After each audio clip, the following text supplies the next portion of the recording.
expiação pelo sangue. Expiação pelo sangue. Como eu já falei, isso é uma doutrina chamada de lasmologia, que vem do grego, não é? O termo aí que tem a ver com expiação. Expiar é tirar o pecado. Tirar o pecado. O que diz lá em João capítulo 1, versículo 29? Eis o Cordeiro de Deus que tira o pecado do mundo. Mas, irmãos, eu não estou entendendo nada. Porque se Jesus tirou o pecado do mundo, por que nem todos são salvos? Ele já tirou o pecado do mundo. É aí que você tem que entender a doutrina da expiação. Muita gente confunde a doutrina da expiação com a doutrina da redenção. Expiação diz respeito ao pecado adâmico, o pecado que passou a toda a humanidade, porque a Bíblia diz que pela desobediência de um só homem, não é? Deus acabou por nivelar. Deus ali não foi apanhado de maneira desprevenida, é claro. E quando o primeiro casal pecou, o que Deus fez? Deus poderia pôr fim no projeto ser humano, Deus poderia acabar com tudo naquela hora, porque Ele é Deus, mas Deus já tinha um plano pré-estabelecido. E o que Deus fez? Deus nivelou a todos. Diz a Bíblia que Deus encerrou a todos, debaixo da desobediência, Ele encerrou a todos, colocou todos no mesmo nível. Ninguém é melhor do que ninguém, todos estão no mesmo nível. Deus colocou todos debaixo da desobediência. Agora veja a segunda parte do versículo: para com todos usar de misericórdia. Alguém diz que esse todos não quer dizer todos, quer dizer alguns, mas você sabe que o segundo todos é todos, porque o primeiro é todos, não é? Quer dizer que foram só alguns que pecaram? Não, foram todos. Deus colocou todos debaixo da desobediência, porque todos pecaram e destituídos estão da glória de Deus.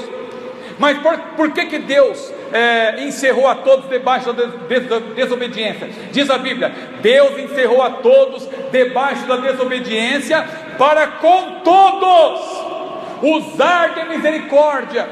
Quando diz que Deus usa para com todos de misericórdia, isso está ligado à expiação. Por quê? Porque a expiação diz respeito ao pecado original, diz respeito ao pecado que passou a todos os homens. Ou seja, Jesus veio ao mundo morrer para que todos os seres humanos tenham a possibilidade de, em Cristo, obter o que? A redenção. Aí entra outro conceito. A redenção não deve ser confundida com a expiação. Expiação diz respeito ao pecado original, redenção diz respeito ao pecado do pecador. É diferente. Pecado original, por isso que a Bíblia diz: eis o Cordeiro de Deus que tira o pecado do mundo. E aí, irmãos, há dois erros que nós temos que evitar. O primeiro deles é o universalismo. O que é o universalismo?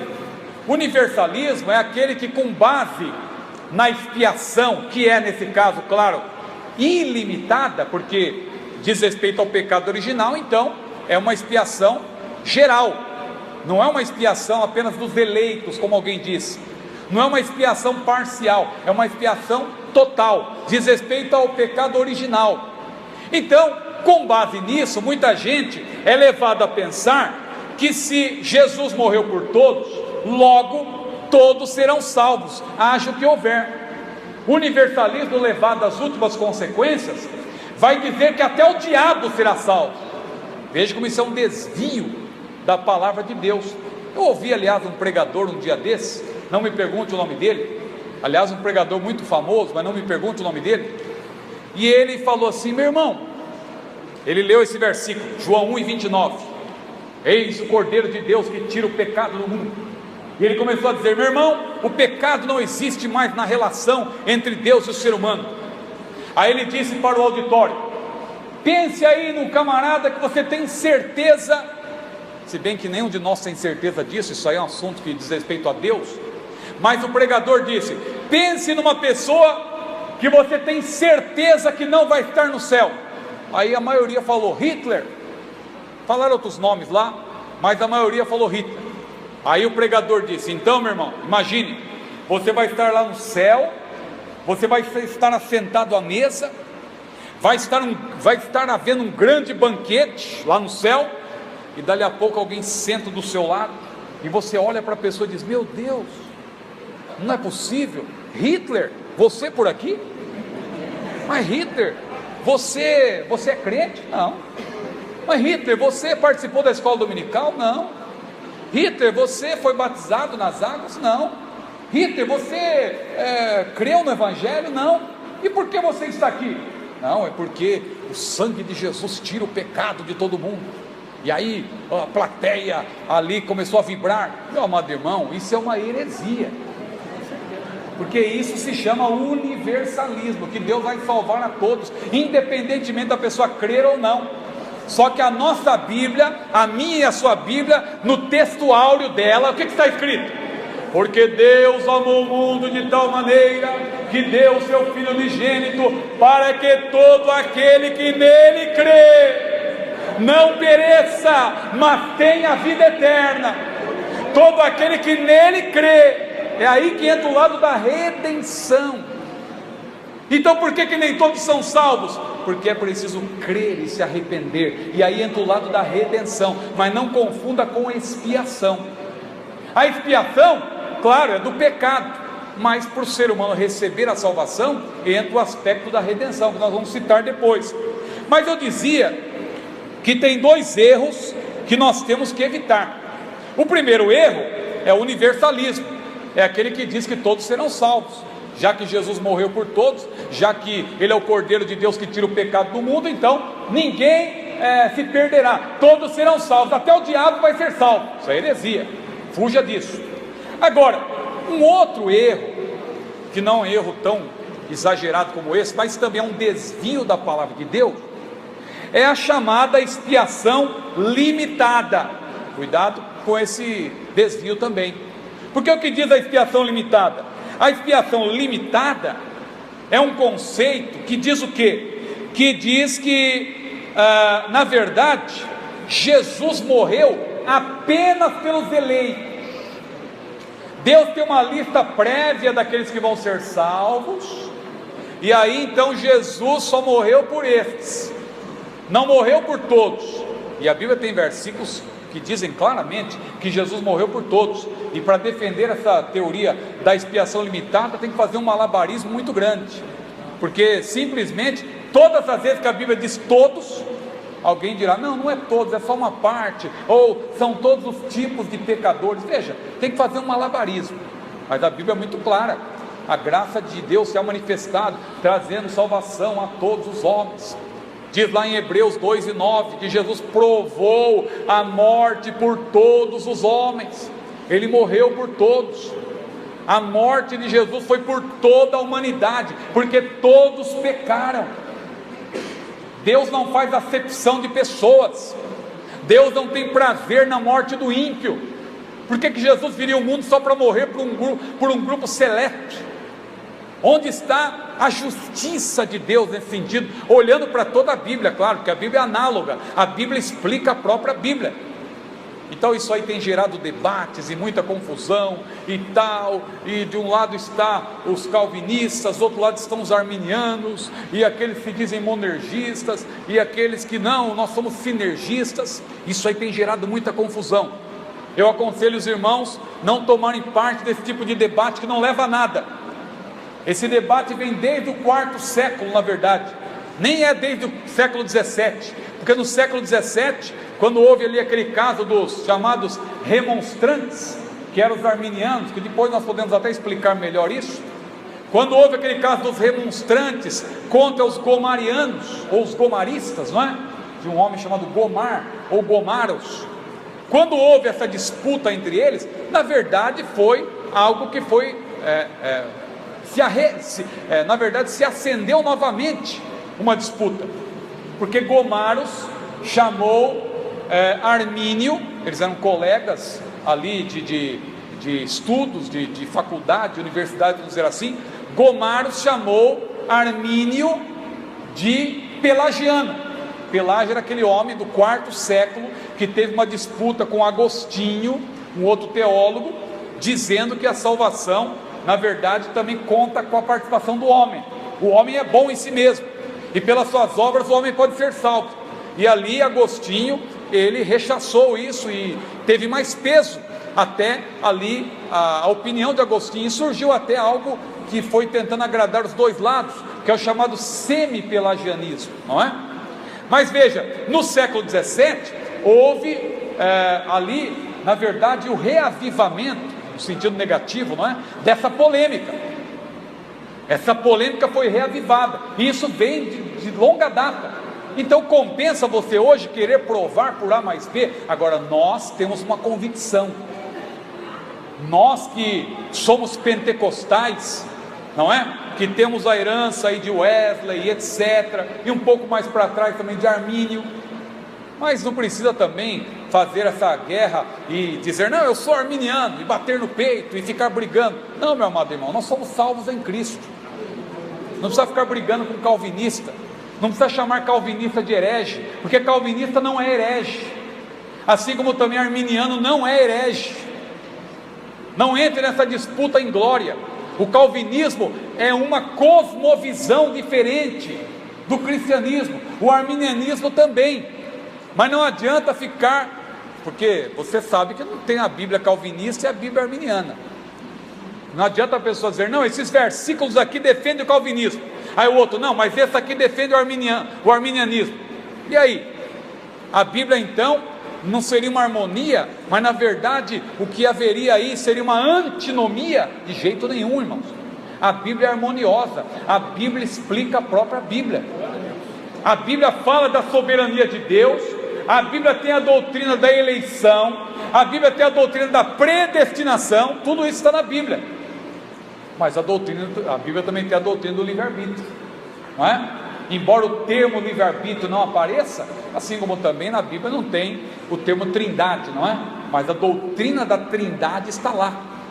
A doutrina do livre-arbítrio é uma doutrina também, porque tem vários versículos que corroboram essa doutrina. Então, meus queridos irmãos, nós não precisamos entrar nessa disputa inglória, mas nós precisamos entender que a expiação limitada, ela não passa no teste da palavra, não resiste a uma exegese isenta, cuidadosa, criteriosa, porque na verdade a Bíblia é clara ao dizer que Jesus provou a morte por todos os homens. A Bíblia é clara ao dizer que Deus amou o mundo. O termo mundo ali no grego é cosmos, mas diz respeito à humanidade. O contexto mostra que Deus, na verdade, amou toda a humanidade.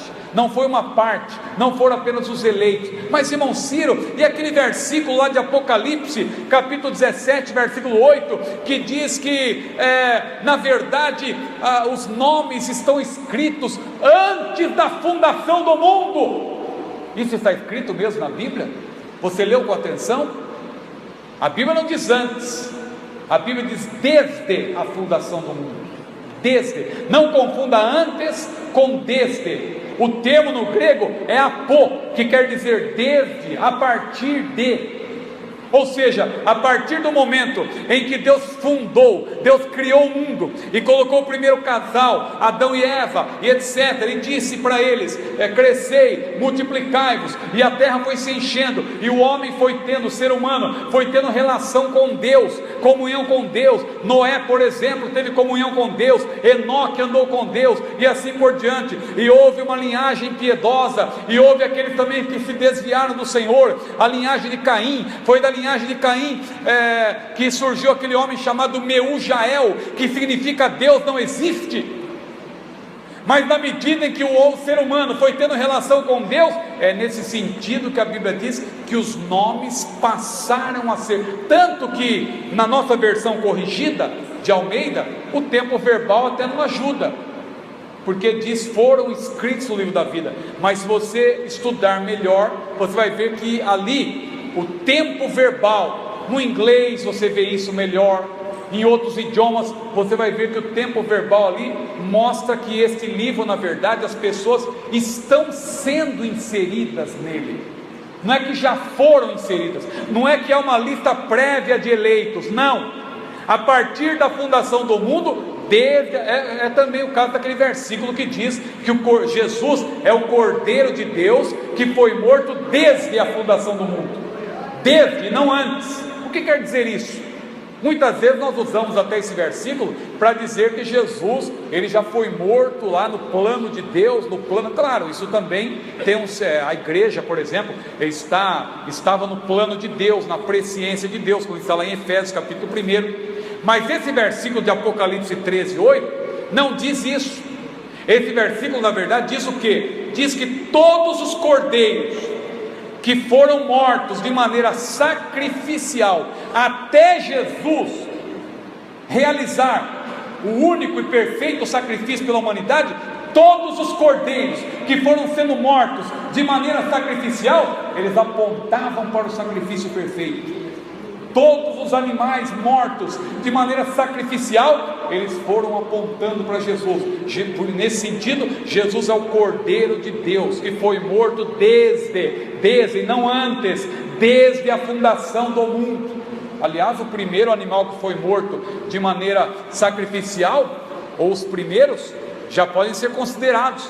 Quando Adão e Eva descobriram que estavam nus porque pecaram, e Deus teve que vesti-los de peles, não foram mortos ali animais, também o sangue não foi derramado, nesse sentido, fazendo aí a aplicação que nós acabamos de mencionar, de Apocalipse 13:8, aqueles animais que foram mortos também, eles apontam para o sacrifício perfeito do nosso Senhor e Salvador Jesus Cristo.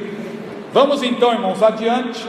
A expiação limitada também é um desvio, temos que ter cuidado, mas temos aí termos para a salvação, para os irmãos estudarem: expiação, redenção, propiciação e imputação.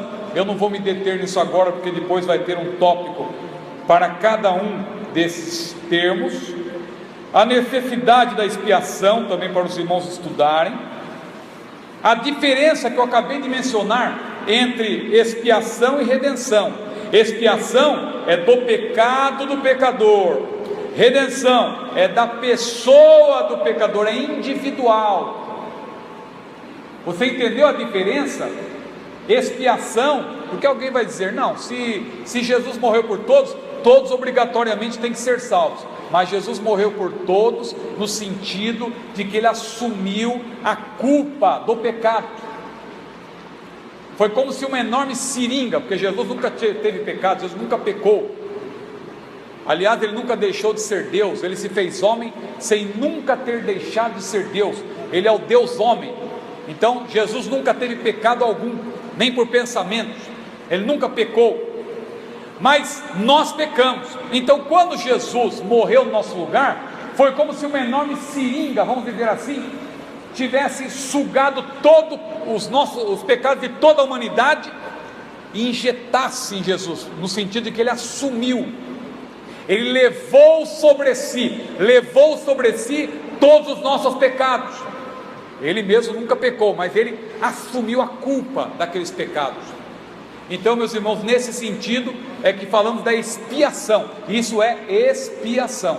Agora, a redenção, que é na verdade o próximo tópico que nós vamos abordar, redenção é da pessoa do pecador. E tem também aí a propiciação, que tem a ver com Deus em relação ao pecador já perdoado.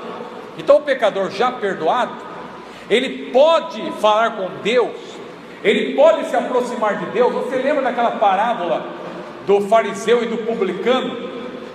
Quando o publicano disse, tem misericórdia de mim, pecador. O termo ali no original é ilasmo, daí que vem ilasmologia, que é a doutrina da expiação, não é? E que também tem a ver com propiciação, porque nesse sentido a propiciação, ela está contida, tudo é regido na verdade pela expiação. Expiação, redenção e propiciação, elas estão intimamente ligadas, são conceitos diferentes, mas estão intimamente ligados. Então o ser humano, quando ele é alcançado por essa bênção maravilhosa da propiciação pelo sangue, a propiciação pelo sangue, ele pode se aproximar de Deus não pelos seus próprios méritos, Mas Deus de fato, quando olha para mim e olha para você, fazendo aqui uma ilustração, Ele nos vê através do sangue de Jesus. Ele olha para nós, mas Ele está vendo na verdade o que Jesus fez por nós. Então, não que eu mereça ter comunhão com Deus, não que eu mereça desfrutar do privilégio de servir a Deus, isso é para nós também não nos gloriarmos. Se a pessoa entender as doutrinas da salvação, nunca mais ela vai se sentir melhor do que alguém. Ela vai ver se ela vai perceber se ela tem alguma coisa, se ela é alguma coisa, se ela tem alguma consideração. Tudo isso é pela graça de Deus, é porque nós fomos alcançados pela graça do Senhor, não é porque alguém é mais importante ou melhor do que ninguém. Meus irmãos, que nós estejamos então atentos a isso. Pelo sangue, você entendeu o que é expiação pelo sangue? O que é expiação pelo sangue? Jesus morreu por todos, ou Jesus morreu por uma parte da humanidade? Todos. Então a expiação, nesse sentido, ela é uma expiação ilimitada, ou seja, a salvação é extensiva a todos. Deus quer que todos se salvem e venham ao conhecimento da verdade.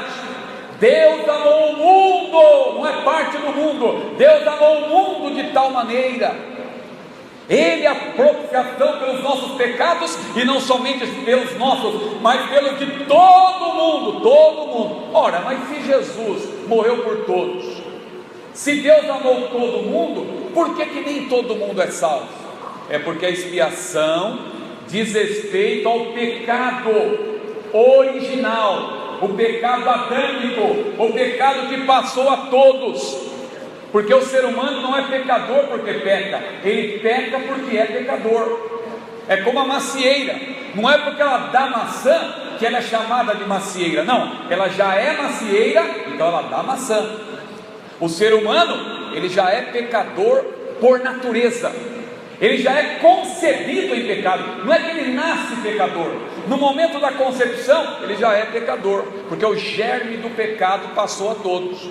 É por isso que o salmista falou: em iniquidade fui formado, e em pecado me concebeu a minha mãe. Na concepção já está ali o germe do pecado. Então ninguém pode dizer, é por isso que Salomão, tem até um versículo lá em Provérbios, que ele diz assim: quem poderá dizer, olha a pergunta, quem poderá dizer, purifiquei o meu coração, limpo estou do meu pecado? Quem poderá dizer? Ninguém. É uma pergunta retórica, é claro, ninguém poderá dizer, a resposta já está dada, não é? É por isso também que Deus olhou desde os céus para a terra, para ver um que fosse bom, um que fosse justo. E o que aconteceu? Todos se desviaram, todos se tornaram inúteis, não havia um sequer que fizesse o bem. Então, meus amados irmãos, se todos pecaram e destituídos estão da glória de Deus, logo a expiação, ela contempla todos. É por isso que João Batista disse: eis o Cordeiro de Deus que tira o pecado do mundo. Ele tira o pecado do mundo, ele tirou o pecado do mundo no sentido do pecado original, que ele assumiu a nossa culpa. Agora, vem o outro lado da moeda. Se a expiação diz respeito ao pecado original, ao pecado adâmico que passou todos os homens, é a redenção que é o assunto de hoje. Veja aí, tópico 5º, página 25, tópico 5º, página 25. Redenção diz respeito a quê? Ao pecado do pecador. Vamos ler alguma coisa aqui, que fica até mais fácil, porque a gente tem um poder de síntese maior, não é? Com a leitura. Eu não vou ler tudo, claro, mas alguns pontos só que eu quero destacar. Então olha o que está aí no nosso roteiro. Redenção tem a ver com a pessoa do pecador. Olha a diferença da redenção para a expiação. Expiação tem a ver com o pecado do pecador, o pecado da humanidade como um todo. Expiação. A redenção já diz respeito ao indivíduo que recebe de fato a salvação, porque para receber a salvação o texto mais claro sobre isso, qual que é? João 3,16. porque Deus amou o mundo de tal maneira que deu seu Filho unigênito, para que todo aquele que nele crê não pereça, mas tenha a vida eterna. Isso aí é o resumo de tudo que eu vou falar, se resume nesse versículo. Tudo, a doutrina da salvação se resume nesse versículo.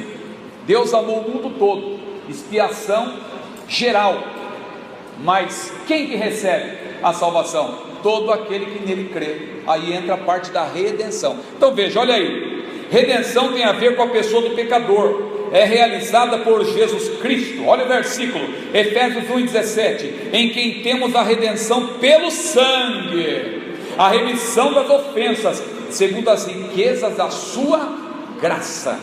Olha também o versículo Hebreus 9,12: por seu próprio sangue entrou uma vez no santuário, isto é, no santo dos santos.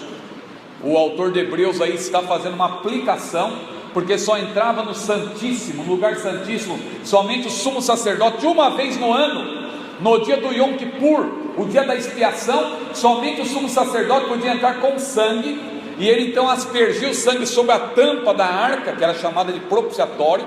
A arca era um caixote de madeira recoberto com ouro, e tinha uma tampa toda de ouro chamada propiciatório. Somente o sumo sacerdote, uma vez no ano, entrava lá, ele aspergia o sangue, e a nuvem da glória de Deus descia.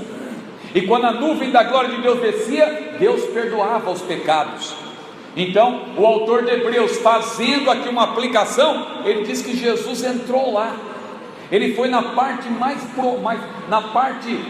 mais importante do tabernáculo, chamada aqui de santuário, na versão corrigida, ou Santo dos Santos, como aparece na versão atualizada de Almeida. Você vai encontrar Santo dos Santos, e diz que Jesus, com o seu próprio sangue, ou por seu próprio sangue, entrou também de uma vez por todas, não é? No Santíssimo, no Santo dos Santos, havendo efetuado uma eterna, olha o termo de novo, redenção. Redenção. O que é a redenção? 5.1. Redenção, olha agora a explicação bíblica, é a libertação de um escravo. O termo no original é esse o sentido: libertação de um escravo, mediante o resgate, do grego lutron. Este termo aparece lá em Mateus 20, versículo 28. Então é o termo lutron. Além de retirar esse escravo do mercado de escravo, então veja bem, é o resgate, e além disso significa retirar o escravo. Bom, para nós entendermos melhor, nós colocamos aí no roteiro 7 palavras gregas. Claro que para nós na Bíblia está em português, mas é importante conhecer essas palavras no texto grego, para nós termos uma melhor definição do que é de fato a redenção. Então veja aí, a primeira palavra que aparece é a palavra agorazo, não é?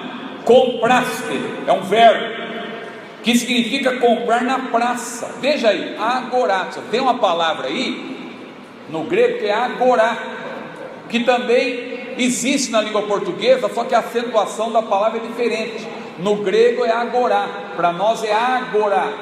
Você ouviu falar, por exemplo, de agorafobia? Agorafobia, aquela pessoa que tem medo de lugar aberto, lugar muito aberto, é o contrário de claustrofobia, não é? Então, agorafobia, a pessoa que tem medo de lugar aberto, lugar muito movimentado, tumulto, multidão, a pessoa tem pavor. Agorafobia vem desse termo grego, agorá, que era na verdade uma praça onde havia o comércio, lá no mundo dos gregos, não é? Havia o comércio, havia pequenos julgamentos. Se você já leu, por exemplo, Atos capítulo 17, versículos 17 a 19, quando Paulo estava em Atenas, você vai ver que Paulo pregou em 3 lugares diferentes. Paulo começou pregando na sinagoga para os judeus. Vamos ver esse texto? Abra aí, é um assunto paralelo, mas é importante ler. Veja aí, Atos 17, versículos 17 a 19. Atos 17, 17 a 19. de sorte que disputava, ou seja, argumentava, não é? Disputar aqui no sentido de argumentar, de trocar argumentos, de sorte que disputava na sinagoga, começou na sinagoga, com os judeus e religiosos, e todos os dias na praça. Esse termo praça aí é agorá no grego, que é a praça dos gregos, o lugar onde havia o comércio, o lugar onde havia pequenos julgamentos. A praça que havia lá em Atenas era agorá. Mas observe, olha o que diz. Os irmãos vão entender porque eu estou fazendo essa explicação, para chegar aqui na palavra agoraço, não é? No grego. Agora veja o versículo 19: e tomando-o, o levaram ao Areópago. Areópago, que no grego são duas palavras, Areos Pagos, que era na verdade a colina de Ares. Ares era um deus grego, deus da guerra, não é? Então essa colina era o lugar onde havia os principais julgamentos, era onde o conselho se reunia. Então Paulo estava na ágora e ele começou a falar alguma coisa ali. Peraí, isso que você está falando aí é algo muito sério, vamos lá para outro lugar. Ele foi para um lugar mais importante. Outras pessoas têm que ouvir, os filósofos e tal, os epicureus, os estoicos, eles têm que ouvir isso que você está falando. Esse lugar onde Paulo foi, o Areópago, foi o mesmo lugar onde Sócrates foi julgado. Você já leu a Apologia de Sócrates? Aquele livro do 5º século a.C., em que aparece ali a palavra apologia. Hoje a gente fala muito de apologia, apologética, vem desde esse tempo, e que aparece no Novo Testamento também, quando o apóstolo Pedro, por exemplo, disse que nós devemos responder, antes santificai a Cristo, e depois ele disse, e estejais preparados para responder com mansidão e temor a todo aquele que pedir a razão da esperança que está em vós. Esse verbo responder no grego é um substantivo, é a palavra apologia, ou seja, fazer apologia, fazer apologia, fazer uma defesa. Foi exatamente o que Sócrates fez nesse lugar chamado Areópago, quando ele ali foi interrogado, foi acusado, e ele então fez uma defesa. E Platão escreveu o livro então Apologia de Sócrates, lá no 5º século a.C. Paulo então foi para esse mesmo lugar para poder expor ali o seu pensamento, a mensagem do Evangelho. Veja que privilégio Deus concedeu a Paulo. Mas eu acabei aqui abrindo um longo parênteses, deixa eu fechar e voltar para o nosso assunto, porque a palavra aqui relacionada com redenção é agorazo, compraste. Veja que a palavra agora ou agorá está aí, porque esta palavra denota o que? Denota comprar na praça. Veja que as palavras no grego não ocorrem por acaso. No português você vai encontrar apenas o verbo comprar, o verbo resgatar, e você vai pensar logo em comprar no sentido que você conhece hoje. Mas quando você faz uma exegese do texto, ou uma exegese, ou seja, uma interpretação mais meticulosa, mais cuidadosa, e você vai pesquisar o texto no seu sentido original. Claro que não precisa ser nenhum perito em grego para fazer isso. Hoje nós temos dicionários aí à nossa disposição, o dicionário Vine e tantos outros. E claro, você que é um pregador, um ensinador, uma ensinadora da palavra, precisa também conhecer o grego, ainda que de modo nocional, para poder fazer uma explicação. Mas veja que o sentido desse termo agorazo, qual é? Comprar na praça. Ou seja, fazendo uma aplicação, o pecador estava na praça, lá na agorá, no mercado, na praça do mercado de escravos, vendido ao pecado e servindo a Satanás. Aí dá para você entender melhor o que significa esse resgate. Por que a Bíblia fala que nós somos comprados? Lá em Apocalipse capítulo 5 versículo 9, naquele cântico de louvor a Deus que João pôde presenciar lá no céu, não é? Quando foi aberto o livro, o que ele ouviu? Ele ouviu aquele cântico dizendo, bendito seja o Cordeiro e tal, e com teu sangue compraste para Deus. Veja, compraste para Deus homens de todo povo e tribo e língua e nação, e para Deus os fizeste reis e sacerdotes. Glória a Deus. Então veja, agorato. Mas tem outro, a segunda palavra, exagorato, que é resgatou. Está traduzido no Novo Testamento como resgatou, mas é comprar. Você veja que tem agorato, que é a palavra que eu citei antes, mas agora tem um prefixo, o prefixo ek. Esse prefixo ek é o mesmo que está em eclésia, igreja, ou eclesia, não é? Eclesia, nós falamos eclésia. Então veja, esse ek significa o que? Um movimento de dentro para fora. É o contrário, por exemplo, de eis. Já ouviu falar, por exemplo, de exegese e de exegese? Porque eis significa um movimento de fora para dentro, e ek de dentro para fora. A igreja é chamada assim, eclésia, por quê? Esse ek significa o quê? Significa que a igreja ela foi chamada para fora, ela foi chamada do mundo, ela foi chamada para formar um povo, uma Assembleia de Deus, não é? Veja que o nome Assembleia de Deus está na Bíblia. Muita gente ri de nós, Assembleia de Deus, mas é um termo bíblico. Se você ler, por exemplo, Atos capítulo 20, versículo 27, você vai ver lá a palavra, justamente o termo Assembleia de Deus. Assembleia de Deus, Eclesia Tontel, né? Assembleia de Deus. Claro que está traduzido por igreja de Deus, porque o termo igreja também significa assembleia. Assembleia, igreja, são sinônimos. Então optou-se ali por igreja, mas poderia ser traduzido perfeitamente para Assembleia de Deus. Então veja, é a igreja do Senhor, a Assembleia de Deus. Meus irmãos, então observe aí, agorato, exagorato. Exagorato é na verdade comprar o escravo na praça e retirá-lo de lá. Esse prefixo aí, ex, é justamente esse movimento, trazer, tirar de lá. Não é só comprar e tirar de lá. Então veja, um termo vai explicando melhor o outro. Por quê? Eu falei ontem, inclusive, que a salvação implica ser transportado. Lembra que eu disse que ser salvo significa ser transportado de um lado para outro? Salvação é ser transportado. É ser transportado, por exemplo, da morte para a vida. Jesus disse isso: aquele que ouve as minhas palavras e crê naquele que me enviou tem a vida eterna e não entrará em condenação, mas passou de onde para onde? Da morte para a vida. É também ser transportado das trevas para a luz. Você lembra daquele versículo de Colossenses em que Paulo diz que Deus nos transportou das trevas para onde? Para o reino do Filho do seu amor. Você se lembra de 1 Pedro capítulo 2 versículos 9 e 10, em que Pedro, dirigindo-se à igreja do Senhor, ele disse: vós sois a geração eleita, o sacerdócio real, a nação santa, o povo adquirido. Mas para que, irmão Pedro? Ora, para que anuncieis.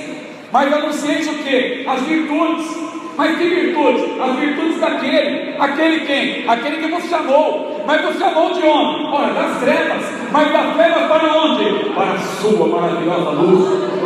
Vós que em outro tempo não eres povo, mas que agora sois povo de Deus, que não tinhas alcançado a misericórdia, mas que agora alcançastes a misericórdia. Que maravilha! Nós somos transportados das trevas para a luz. Mas não somente isso, nós fomos transportados também de um lugar movediço para um lugar firme. Aleluia. E tem uma ilustração baseada no Salmo 40 que mostra muito bem o que o Senhor fez por nós. Porque ali no Salmo 40 o salmista disse: esperei com paciência no Senhor, e Ele se inclinou para mim e ouviu o meu clamor. Tirou-me de um lago horrível, de um charco de lodo, pôs os meus pés sobre a rocha, firmou os meus passos e pôs um novo cântico na minha boca, a saber, um hino ao nosso Deus.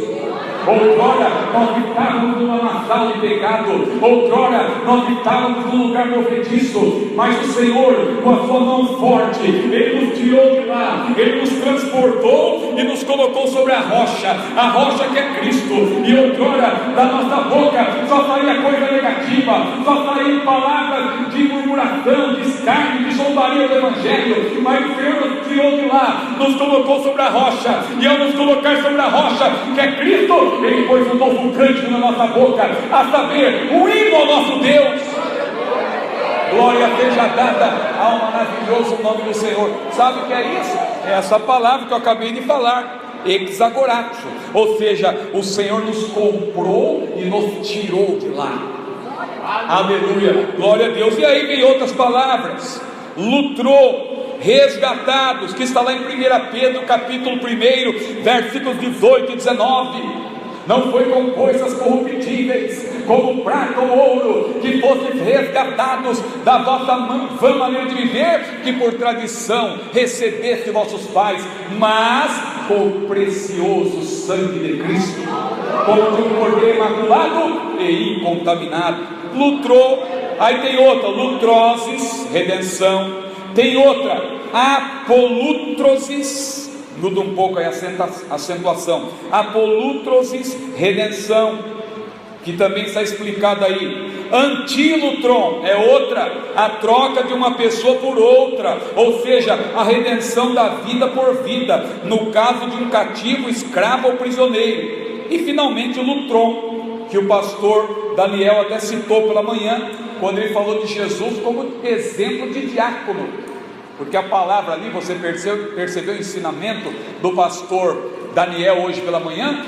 Ele diz que Jesus é o diácono por excelência, é o diácono modelo, é o paradigma para todos os diáconos, porque lá em Marcos capítulo 10, versículo 45, Jesus disse: eu não vim para ser servido, mas para servir. O verbo servir no grego qual é? Diaconeu. É daí que vem a nossa palavra diácono. Você percebeu como Jesus deu exemplo, até como diácono? Mas olha o que ele disse: eu não vim para ser servido, mas para servir, agora note, e dar a minha vida pelo resgate de muitos. E aí, meus irmãos, observe agora para explicar melhor, porque alguém vai tomar esse versículo isoladamente e vai dizer: está vendo? Jesus veio para o resgate de muitos.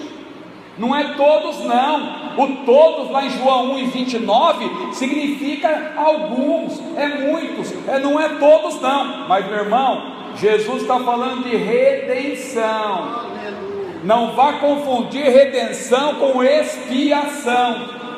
Expiação é ilimitada, diz respeito ao pecado original. Jesus morreu por todos, Jesus provou a morte por todos, porque Deus quer que todos. O desejo de Deus, se Deus deseja, então por que Ele não salva? Meu irmão, Deus não fez seres autômatos. Deus fez seres que podem decidir, que podem tomar posição mediante ou posteriormente ao convencimento do Espírito. O convencimento do Espírito não é algo imposto, a salvação não é imposta, a salvação é proposta. Não confunda. A salvação não é imposta. Deus não obriga ninguém a segui-lo. O próprio Senhor Jesus disse: se alguém quer vir após mim, olha a conjunção que indica condicionalidade na língua portuguesa. Se alguém quer vir após mim, primeiro, negue-se a si mesmo. Segundo, tome cada dia a sua cruz e siga-me. Se Jesus não obriga ninguém a segui-lo. Agora, quem quiser segui-lo, não é? Quem quiser, tome de graça da água da vida, diz a Bíblia. Quem quiser, Deus não obriga, claro que Ele convence, a sua graça capacitadora deixa o ser humano assim, com tudo diante dele, e ele então, não que ele salva a si próprio, não vá confundir as coisas, mas ele então, ele escolhe. Lembra daquele versículo de Deuteronômio capítulo 30, versículo 19? Desde os tempos do Antigo Testamento, Deus já falava dessa maneira, porque por meio de Moisés, o que Deus disse para o povo? Eis que os céus e a terra tomo hoje por testemunhas contra vós, que tenho proposto a vida e a morte, a bênção e a maldição. Veja, Deus coloca diante do ser humano vida e morte, bênção e maldição, mas Deus é tão maravilhoso, Deus é tão gracioso, tão misericordioso, que Ele nos aconselha a tomar a decisão certa. Ele diz: eis que toma os céus e a terra como testemunha, que tenho proposto a vida e a morte, a bênção e a maldição. Agora veja, o conselho de Deus: escolhe, pois, a vida, para que vivas tu e a tua descendência. Escolhe, pois, a vida. É o conselho de Deus. Mas se o homem quiser escolher o caminho da morte, é um direito, por assim dizer, que lhe assiste. Ele pode tomar essa decisão. Claro, ele vai por sua conta e risco, ele toma essa decisão, vai entrar por um caminho totalmente errado, mas Deus, Ele na verdade não impõe, Ele propõe a salvação. Muito bem.